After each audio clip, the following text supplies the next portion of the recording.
উপদেষ্টা নাহিদ সাহেবকে সতর্ক করি, আমি তার দৃষ্টি আকর্ষণ করে বলতে চাই, মামুনুল হককে চিনেন না?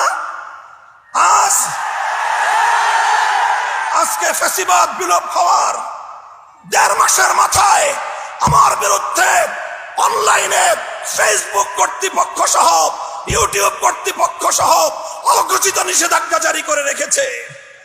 আমার নিউজ কভার করে এই পর্যন্ত বাংলাদেশে প্রায় শতাধিক জাতীয় নিউজ পোর্টাল তারা রেস্ট্রিকশনের শিকার হয়েছে। আপনারা ওখানে বিলাসিতা করেন, বৈষম্যের বিরুদ্ধে সংগ্রামী আমাদেরকে আমাদের সমস্যাগুলোকে সমাধান করবার কোনো চিন্তা আপনাদের নাই। আপনারা উপদেষ্টা পরিষদ রাষ্ট্র পরিচালনা করতে পারবেন না আমাদের সহযোগিতা ছাড়া।